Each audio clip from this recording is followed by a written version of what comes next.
sehingga disampaikannya fanamwillah. Isiana anak cifalal mahai, jangan lihat siapa yang menyampaikan, tapi lihat apa yang disampaikan. Alhamdulillah, alhamdulillahilladzi hadana lihadza wa ma kunna linahtadiya laula an hadana Allah. Ashhadu an la ilaha illallah wahdahu la syarika lah, wa ashhadu anna Muhammadan abduka wa rasuluka sayyidina wa maulana Muhammadinil Mustafa wa ala alihi wa ashabihi Rasulillahi sallallahu alaihi wasallam. Amma ba'du, fa ya ibadallah, ittaqullaha haqqa tuqatih wa la tamutunna illa wa antum muslimun. وقال الله تعالى في كتابه الكريم أعوذ بالله من الشيطان الرجيم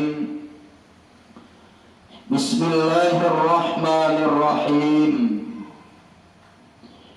إن أكرمكم عند الله أتقاكم صدق الله العظيم. Ungkapan rasa syukur kita kehadirat Allah Subhanahu wa Ta'ala yang selalu melimpahkan rahmat, nikmat, anugerah serta karunia-Nya kepada kita semua.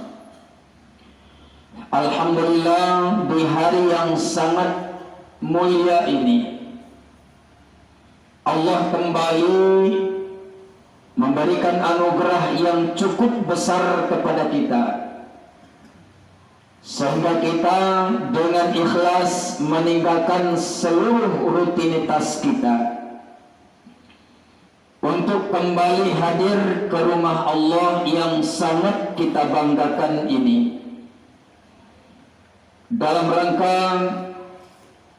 untuk menunaikan salat fardu Jum'ah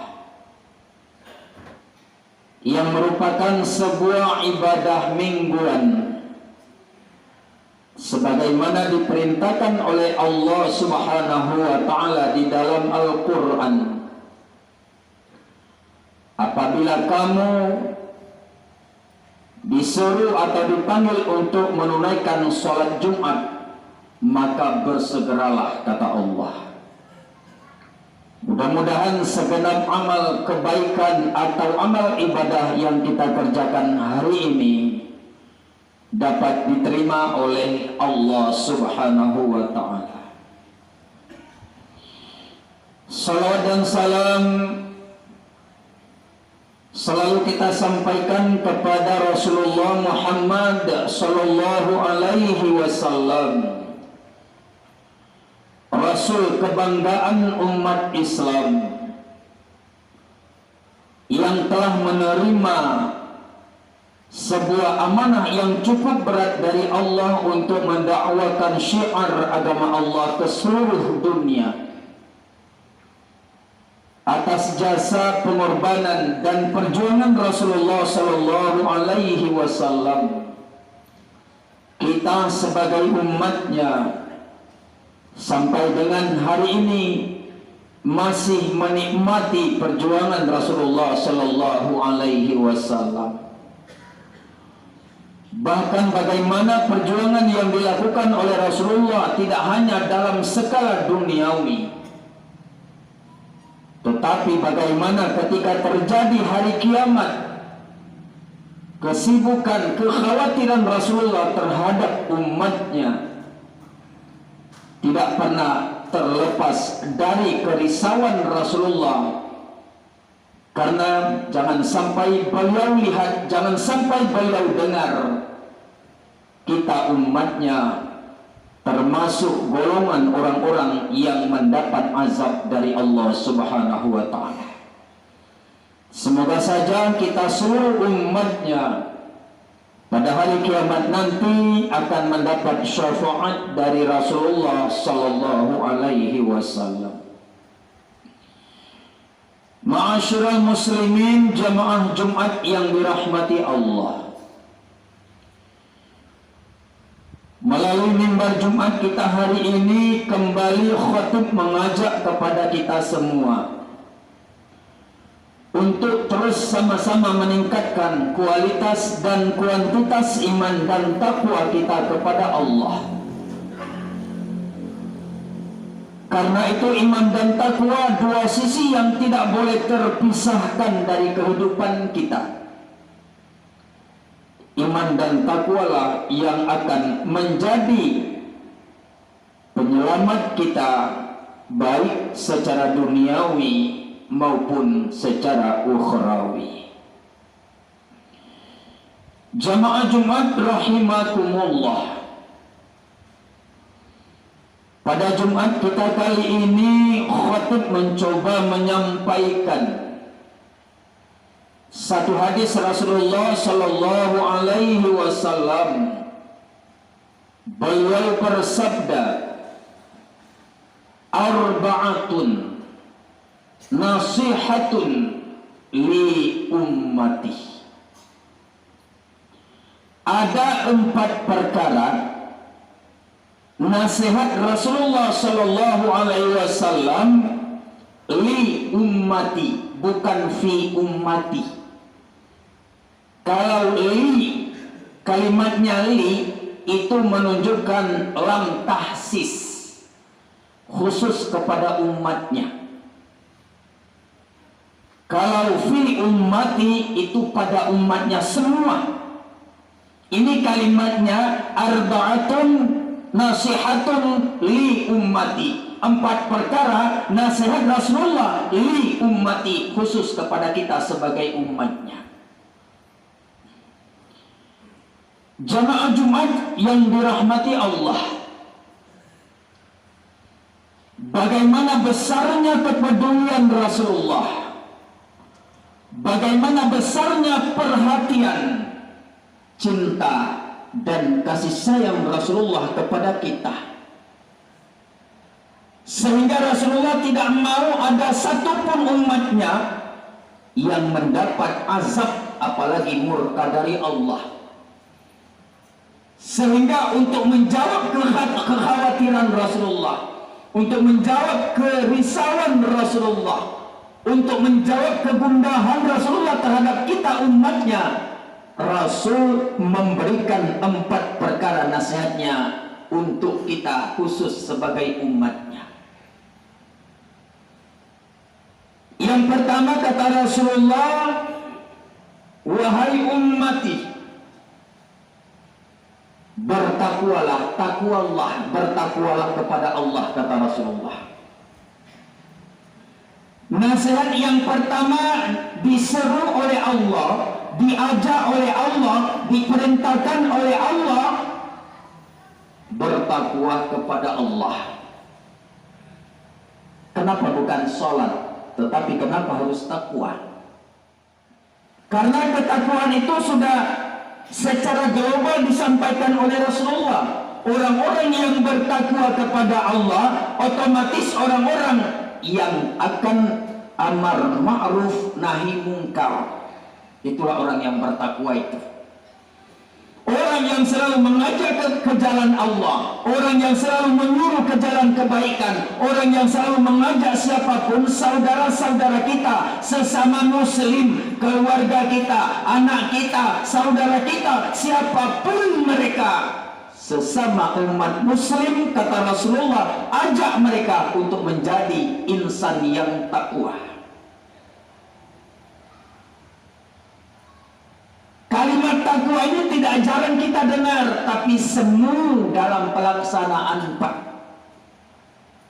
Setiap Jumat khatib kita mengajak, setiap minggu, ittaqullah, ittaqullah, ittaqullah, bertakwalah kepada Allah, bertakwalah kepada Allah. Karena implementasi daripada nilai-nilai takwa adalah hal yang bisa membentengi diri kita, sikap kita, lisan kita, perbuatan kita, kebijakan kita, keputusan kita. Ketika kita sudah menjadi insan yang takwa, maka keputusan kita, kebijakan kita, langkah kita, lisan kita bernilai ridho dari Allah Subhanahu wa Ta'ala, karena dibarengi oleh niat dan sikap kita yang sudah memiliki mental ketakwaan. Jamaah Jumat yang dirahmati Allah Subhanahu wa Ta'ala, khatib katakan tadi, takwa itu tidak jarang kita dengar, tapi semu dalam pelaksanaan. Betapa mulianya nilai seseorang insan yang pada diri kita leket dua anugerah yang cukup mulia dari Allah, maka kita disebut insan yang takwa. Dua anugerah yang cukup mulia ini hanya diberikan oleh Allah kepada kita. Yang pertama, ahsanut taqwim, sebaik-baik bentuk. Yang kedua, khairul ummah, sebaik-baik umat. Maka dengan bentuk yang baik yang diciptakan oleh Allah, organ tubuh kita begitu indah, begitu seimbang, begitu tersusun, begitu rapi, begitu agung, begitu mulia. Lalu Allah berikan anugerah yang kedua, khairul ummah, sebaik-baik umat. Maka dengan ahsanut taqwim, dengan khairul ummah, lalu Allah titipkan kepada kita namanya takwa. Jadi kalau kita sudah menjadi, kata Allah, ahsanut taqwim, lalu kita sudah menjadi khairul ummah, lalu takwa tidak ada pada diri kita, itu sama halnya kita kufur dengan anugerah Allah. Jamaah Jumat yang dirahmati Allah, padahal tidak kita sadari anugerah yang dua ini tidak dimiliki oleh makhluk selain daripada kita, tetapi kadang-kadang sangat sedikit tidak menghargai anugerah Allah ini. Banyak ketika kita bandingkan antara kita dengan makhluk yang lain, kitalah yang hebat, kita yang sempurna, kita yang lebih baik. Kenapa? Allah anugerahkan yang dua perkara tadi, ahsanut taqwim dan khairul ummah. Maka dengan ahsanut taqwim, dengan khairul ummah, Allah titipkan kepada kita namanya takwa. Maka dengan takwa itulah kita digolongkan oleh Allah ta'muruna bil ma'ruf wa tanhauna 'anil munkar. Kita mengajak selalu kepada kebaikan dan juga kita yang mencegah kemungkaran. Maka ketakwaan itu implementasinya mulai dari sikap, lisan, pandangan, perbuatan, akhlak, semuanya bernilai takwa kepada Allah Subhanahu wa Ta'ala. Yang kedua, nasihat Rasulullah yang kedua untuk kita sebagai umatnya adalah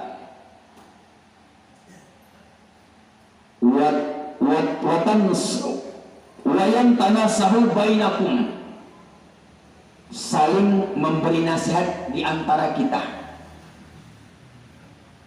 Saling memberi nasihat di antara kita adalah sebuah kewajiban siapapun kita, apapun kapasitas kita. Pimpinan kami, ayo beri nasihat kepada anggotamu, stafmu, karyawanmu sesuai kapasitasmu sebagai pimpinan kami. Kita sebagai kepala keluarga, presiden di rumah tangga kita, tugas kita adalah memberi nasihat, mengajak kepada anak dan keluarga serta istri-istri kita.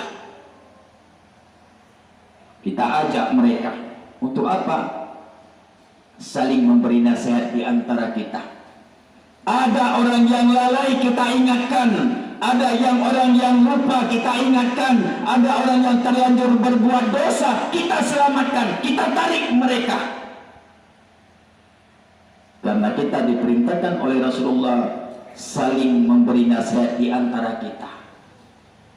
Memang kadang-kadang ketika kita berikan nasihat, sesama kita, ada juga yang menjawab sehingga disampaikannya bangangwilah Isiana anak sifalal mahai. Jangan lihat siapa yang menyampaikan, tapi lihat apa yang disampaikan. Itu pesan Rasulullah. Kita tidak boleh merasa diri kita lebih hebat, lebih pandai, lebih pintar, lebih dari segala-galanya. Tetapi ketika kita diberikan oleh siapapun nasihat, sejauh itu nasihat baik dan itu benar, maka ikutilah dan terimalah. Ada hadis Rasulullah, tolaklah kebatilan itu walaupun dari orang dekatmu sendiri, walaupun dari keluargamu sendiri, walaupun dari anakmu sendiri. Ketika itu kebatilan, tolak. Tapi sebaliknya, jika itu nasihat itu bernilai kebaikan dan kebenaran, terimalah. Walaupun dari orang yang engkau benci, dari orang yang engkau jauhi, bahkan dari orang yang sangat engkau tidak terima, maka nasihat itu terimalah, kata Rasulullah. Kenapa? Tujuannya adalah untuk menyelamatkan kita. Maka nasihat yang kedua, kata Rasulullah, saling memberi nasihat di antaramu. Yang ketiga, nasihat Rasulullah yang ketiga, katakan yang hak itu adalah hak dan yang salah itu adalah salah. Kalimat ini hari ini sudah langka kita dengar, Pak. Sudah jarang orang yang berani menyampaikan yang benar adalah benar, yang salah adalah salah. Jarang kita dengar hari ini. Sudah langka. Banyak yang tidak mau menyuarakan kebenaran. Sesungguhnya kebenaran itu adalah hakikat. Kebenaran itu adalah lahirnya dari perintah Allah. Kebenaran itu adalah muatan Al-Quran. Dan kebenaran itu adalah perintah Allah. Sekarang yang menyuarakan kebenaran itu sudah sedikit. Jarang yang berani menyuarakan kebenaran sekarang, Pak. Kenapa? Mereka takut. Padahal diperintahkan oleh Allah, sampaikan, balighuni walau kana muran, kata Rasulullah. Sampaikan walaupun itu pahit. Artinya ketika ada orang yang terlanjur salah, lalu mereka kita tegur, tidak berarti kita sedang mengejek mereka, tidak. Sesungguhnya kita sedang menyelamatkan mereka dari jurang api neraka. Padahal tegas Al-Quran katakan, yang benar adalah benar, yang salah adalah salah. Rasulullah mengatakan, wazul ma'al Quran aynama zallun. Bawa Al-Quran kemanapun engkau pergi. Artinya apa? Bukan kita tenteng Al-Quran kemana-mana, bukan kita junjung Al-Quran kita pergi kemana-mana, tetapi ambil isi Al-Quran itu, letakkan di hati kita, letakkan dalam pikiran kita. Maka apapun sikap kita, keputusan kita, kebijakan kita, lisan kita, apapun, ayo sesuaikan dengan nilai-nilai Al-Quran. Kalau memang itu benar adalah benar, kalau memang salah itu adalah salah. Itulah bahasa Al-Quran. Jamaah Jumat yang dirahmati Allah. Yang keempat, yang terakhir, nasihat Rasulullah yang keempat, yang terakhir adalah aktsiruz zikrah. Perbanyak mengucapkan zikir la ilaha illallah. Perbanyak berzikir. Tujuannya untuk apa? Untuk mempermudah lisan kita di saat kita menghembuskan nafas yang terakhir. Zikir adalah obat hati. Zikir akan melembutkan hati kita. Jika dalam hati kita banyak penyakit-penyakit yang kurang baik, ada iri, ada dengki, ada sombong, ada buruk sangka dan lain sebagainya, maka obatnya perbanyaklah mengucapkan zikir la ilaha illallah.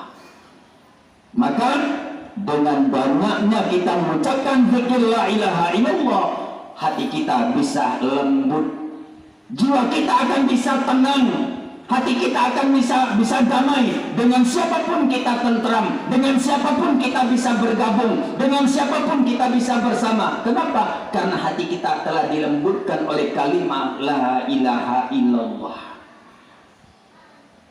Rasulullah saja sebagai tauladan kita, Dia tidak pernah henti-hentinya berzikir kepada Allah. Bahkan ketika beliau tertidur pun beliau selalu zikir.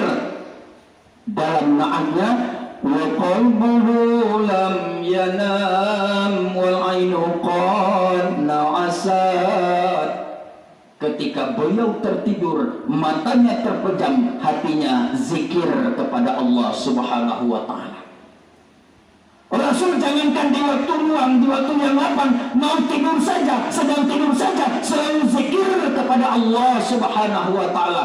Nah, dengan kita umatnya, di saat tidur mungkin tidak ada kesempatan zikir kepada Allah. Setidaknya selesai sholat, setidaknya di saat ada waktu yang lapang, di saat sedang tidak beraktivitas, di saat sedang tidak ada pekerjaan, ingatlah dan berzikirlah kepada Allah Subhanahu wa taala. Jamaah Jumat yang dirahmati Allah Subhanahu wa taala, sebagai kesimpulan dari khutbah kita pada hari ini, marilah kita jadikan diri kita dengan dua anugerah yang diberikan oleh Allah kepada kita. Yang pertama ahsanut taqwim, yang kedua khairul ummah. Maka dengan dua anugerah inilah lengkap pada setiap pribadi kita adalah insan yang takwa kepada Allah Subhanahu wa taala. Dengan nilai takwa itulah akan mendorong kita untuk selalu amar ma'ruf nahi dan mungkar. Kesimpulan yang kedua, ayo di antara kita saling memberi nasihat. Ketika saudara kita lalai lupa, ingatkan mereka. Ketika mereka terlanjur berbuat salah, selamatkan mereka. Ketika mereka lupa dengan Allah, maka ingatkanlah mereka bahwa hidup ini tidak ada yang bertahan lama di atas dunia ini. Kesimpulan yang ketiga, ayo kita suarakan kebenaran. Ayo kita suarakan kebenaran. Yang benar adalah benar, yang salah adalah salah. Ini adalah komitmen Rasulullah. Balighuni walau kana murran, sampaikan walaupun itu pahit. Al-Quran mengatakan yang benar adalah benar, yang salah adalah salah. Ini adalah bahasa Al-Quran. Al-Quran tidak bisa dipreteli, Al-Quran tidak bisa dirubah, Al-Quran tidak bisa diobok-obok. Dasar kita adalah Al-Quran, kitab suci yang sangat mulia.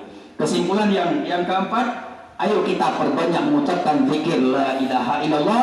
Dengan kalimat zikir itu insya Allah akan mendatangkan ketenangan dan melembutkan jiwa kita. Dengan jiwa yang lembut, insya Allah kita akan menjadi insan yang tawadhu, baik secara duniawi maupun secara ukhrawi. Barakallahu li wa lakum fil Qur'anil Karim, wa nafa'ani wa iyyakum bima fihi minal ayati wa dzikril hakim, wa taqabbala minni wa minkum tilawatahu innahu huwal ghafurur rahim.